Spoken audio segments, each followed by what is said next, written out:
Carbohydrates.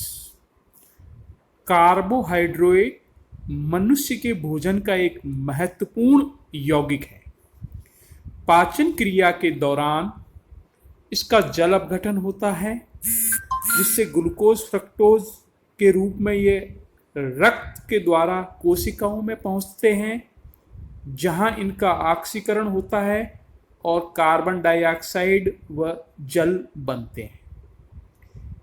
इस process में ऊर्जा मुक्त होती है, जो जीव के विभिन्न कार्यों में यूज्ड होती है। इसी प्रकार से प्रकृति में हरे पौधों से सूर्य का प्रकाश व क्लोरोफिल की उपस्थिति में CO2 व H2O के द्वारा बनाए जाते हैं। इस प्रक्रिया को प्रकाश संश्लेषण कहते हैं। कार्बोहाइड्रेट में कार्बन, हाइड्रोजन व ऑक्सीजन परमाणु होते हैं। इनका सामान्य सूत्र CnH2O कोष्टक M होता है। इसमें N व M के मान समान असमान कुछ भी हो सकते हैं।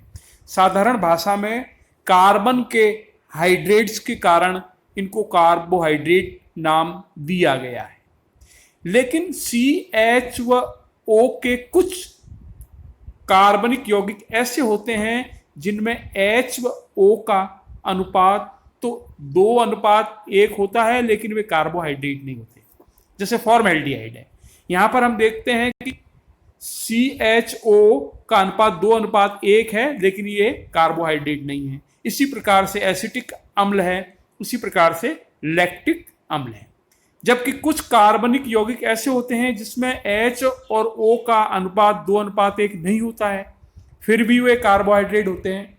जैसे रेमनोज C6H12O5, वैसे ही 2D ऑक्सीराइबोज C5H10O4।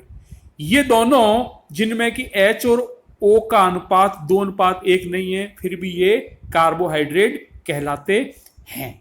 कार्बोहाइड्रेट दो प्रकार के होते हैं। क्लासिफिकेशन के अनुसार कार्बोहाइड्रेट दो प्रकार के होते हैं। Number 1 non sugar, number 2 sugar. या अपन ये कह सकते हैं कि शुगर और नॉन शुगर।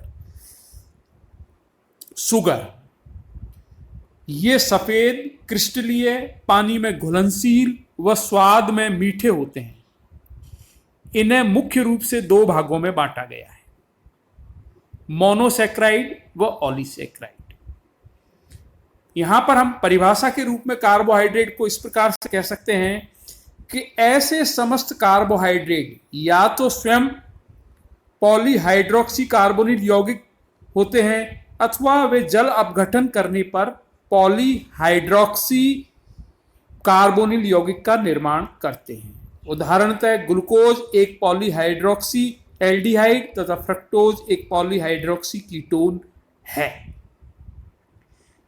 सभी कार्बोहाइड्रेट में एक से ज्यादा असम्मित कार्बन परमाणु पाए जाते हैं, इसलिए सभी कार्बोहाइड्रेट ऑप्टिकली एक्टिव होते हैं।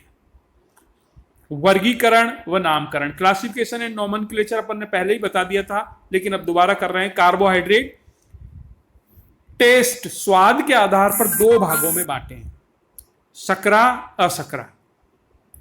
सकरा को अपन कह सकते हैं कि जो शुगर, और असकरा को अपन कहते हैं पॉलीसैक्राइड। शुगर वे कार्बोहाइड्रेट होते हैं जो सफेद होते हैं, क्रिस्टलीय होते हैं, मीठे होते हैं तथा जल में विलेय होते हैं। इनको फिर आगे डिवाइड करते हैं, मोनोसैक्राइड, ओलिगोसैक्राइड।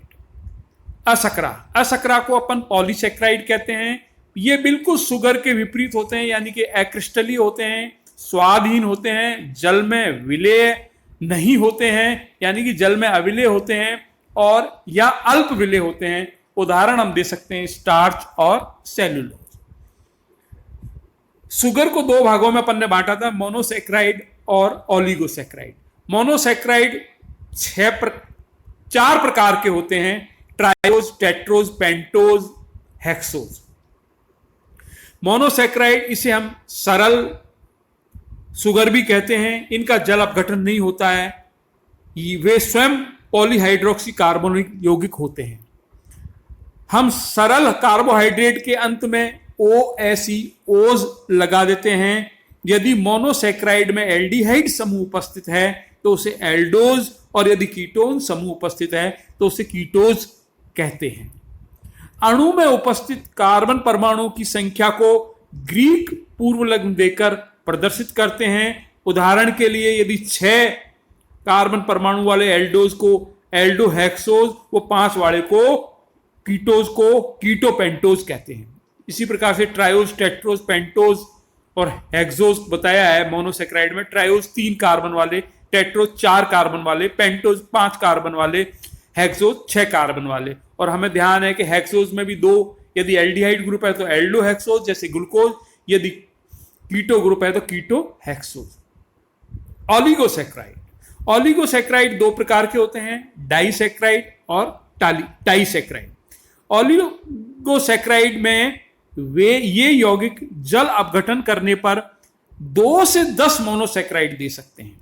ग्रीक भाषा में ऑलिगो का अर्थ होता है फ्यू, यानी कुछ। इन यौगिकों में मोनोसैक्राइड की संख्या निश्चित होती है और उस निश्चित संख्या के आधार पर इन यौगिकों में कई समूह में वर्गीकरण हो सकता है। जैसे 2 सैक्राइड इकाई वालों को डाइसैक्राइड कहते हैं, 3 वालों को ट्राई कहते हैं, और जिसमें बहुत सारे हों उसको पॉलीसैक्राइड कहते हैं। उदाहरणतः डाइसैक्राइड जैसे सुक्रोज है, तो सुक्रोज डाइसैक्राइड में ग्लूकोज व फ्रक्टोज होते हैं, इसलिए इनको डाइसैक्राइड कहते हैं। इसी प्रकार से लैक्टोज में ग्लूकोज और ग्लैक्टोज डाइसैक्राइड होते हैं। ट्राइसैक्राइड जिसमें 3 हो, जैसे रेफिनोज है, तो इस रेफिनोज ट्राइसैक्राइड में ग्लूकोज, फ्रक्टोज और ग्लैक्टोज तीनों मोनोसैक्राइड उपस्थित होते हैं। इस प्रकार से हम इनका नामकरण दे सकते हैं। साधारणतः कार्बोहाइड्रेट एनर्जी के लिए, ऊर्जा के लिए हम उपयोग में लेते हैं, और इनको 2 भागों में हमने बांटा है। दोनों ही भाग हमारे लिए यहां पर महत्वपूर्ण है, लेकिन हम यहां पर केवल मोनोसैक्राइड्स और डाइसैक्राइड का अध्ययन करेंगे कि मोनोसैक्राइड किस प्रकार से बनता है, डाइसैक्राइड किस प्रकार से बनता है। धन्यवाद।